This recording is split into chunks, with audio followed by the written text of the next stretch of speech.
하늘 우러러 한 점 부끄러움이 없기를 잎새이는 바람에도 나는 괴로워했다. 윤동주 시입니다. 대법관님, 예. 법원은 한 점 부끄러움이 없습니까? 없도록 노력해야 된다라고 생각합니다. 제가 그걸 묻는 게 아닙니다. 한 점 부끄러움이 있습니까? 없습니까? 오판의 역사적인 사례도 있습니다. 네. 잎새이는 바람에도 많이 괴로워한 적이 있습니까? 천대호 대법관은? 저를 비롯해서 많은 법관들이 일상적으로 그렇게 하고 있습니다. 네, 그렇습니다. 한 판사의 솔직한 고백을 한번 들어보도록 하겠습니다. 법관들이 언제부터 권력의 눈치를 보지 않고 자유롭게 재판할 수 있게 되었습니까? 1970년대나 80년대에는 검사가 건네주는 쪽지를 보고 독재 정권의 입맛에 맞게 그대로 판결하는 법원이었습니다. 고작해야 1990년대 민주주의를 위하여 자기 한 몸 바쳐온 수없이 많은 사람들 덕분에 이렇게 달라졌습니다. 요즘 진보 성향 판사들이 뭔가 있는 척하며 타는 목마름으로 같은 민중가요를 목청껏 부르는데 그 사람들이 모르는 것이 있어요. 법관들은 민주주의를 위하여 한 일이 없습니다. 대부분의 법관들은 동료와 선후배들이 학교와 거리와 일터에서 민주화 운동을 할 때 골방에 틀어박혀 공부만 했습니다. 판사들은 고마울 줄 알아야 합니다. 이거 누가 한 말인지 아십니까? 전대엽 처장님, 누가 한 말인지 아십니까? 예, 그와 같은 부분에 대해서 저희들이 누가 한 말인지 아시냐고요? 말씀해 주십시오. 아시냐고 모르시냐고요? 알고 있습니까? 그 내용은 들은 적이 있습니다. 지금 누가 발언을 했는지 조금 생각해 봐야 될 것 같습니다. 문영배 판사가 한 말입니다. 지금 문영배 신드롬이 있을 정도로 국민적 칭송이 자자합니다. 자, 아까부터 계속 대법관들의 최종 판결은 존중받아야 한다라고 강변하셨죠? 예. 자, 묻습니다.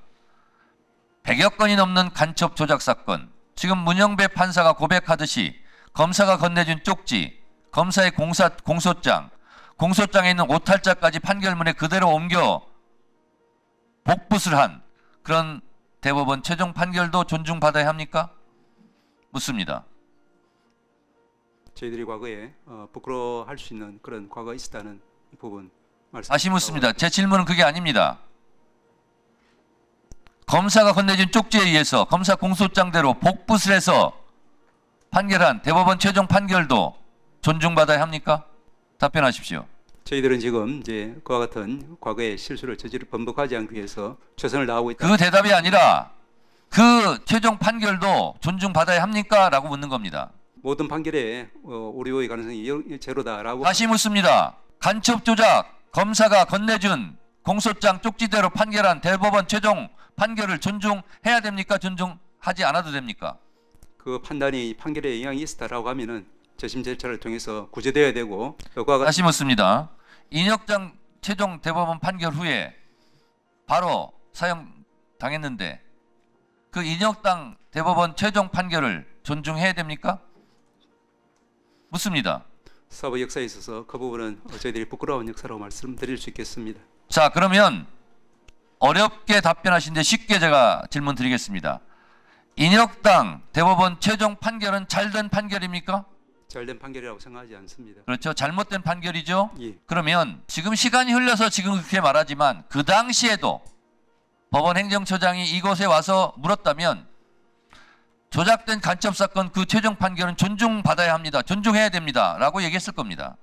인혁당 판결 재판 후에 법사위가 열렸다면 그 판결도 존중받아야 합니다. 라고 얘기했을 겁니다. 그러나 그 잘못된 대법원 최종 판결에서 목숨을 잃은 그분들은 누가 보상하죠? 어제의 대법원 판결이 인혁당 판결처럼 간첩 조작단 판결처럼 혹시 잘못된 부분은 없지 않은가라고 의심하면 됩니까? 안 됩니까? 모든 판결은 비평의 대상이 되는 것은 그렇습니다. 분명합니다. 법원행정처장은 존중받아야 합니다라고 하지만 거기에 대해서 의심할 권리 있습니까? 없습니까? 비평의 권리가 있다는 말씀 드렸죠. 당연하죠. 그걸 지금 따지고 있는 겁니다. 조희대 대법원장이 12.3 비상계엄 내란 사태 때 재빠르게 속 시원하게 비상계엄에 반대한다는 목소리를 들은 적 없습니다.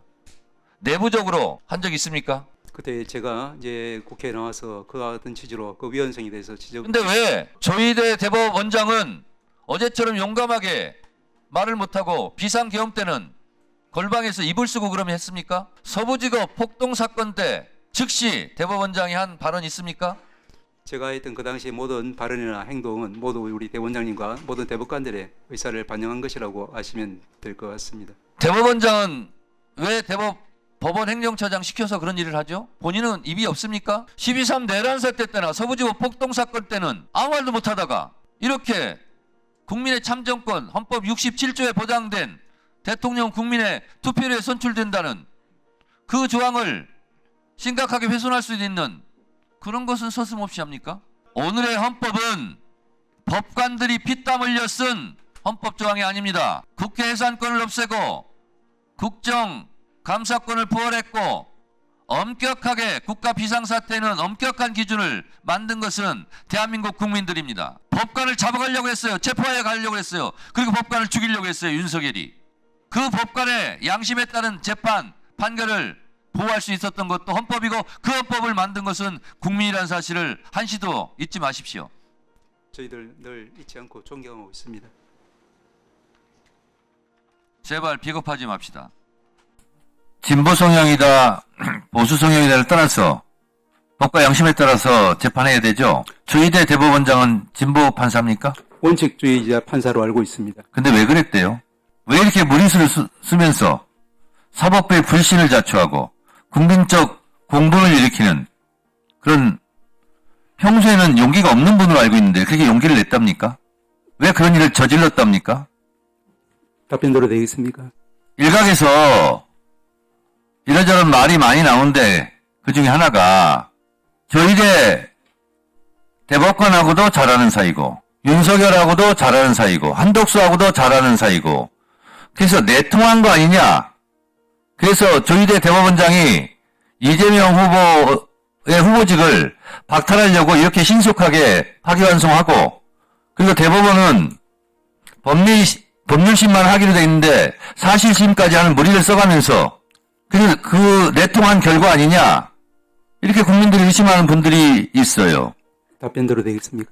대법원에서 대법원장이 이런 의심을 받는 것조차 사법부로서는 엄청난 신뢰 타격 아닙니까? 우리 법관들 스스로 많이 마음가짐하면서 자세를 고추 세우면서 오얏나무 가지 나무 아래에서는 갓끈을 매지 말자. 보통 이런 거 다짐하지 않습니까?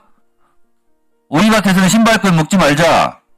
이러지 않습니까? 근데 왜 오얏나무 아래에서 갓끈을 그렇게 여러 번 맵니까? 신속하게? 스스로 자초한 거 아닙니까? 자업자득 아닙니까? 아니 지금까지 대법원장을 상대로 청문회를 한 역사가 있습니까? 없습니다. 자업자득 아닙니까 이거? 자초한 거 아닙니까? 그렇지 않다고 생각합니다. 그러면 지금 법사위에서 불법적으로 무리하게 하고 있다고 생각합니까? 근거가 없습니까? 저희는? 위원장님 말씀드려도 되겠습니까? 들으세요. 그 법대에 앉아가지고 높은 데 앉아가지고 국민들 피고인 상대하듯이 이렇게 명령하려고 하지 마세요. 판결하려고 하지 마시고 지금은 국민의 목소리를 들을 때예요.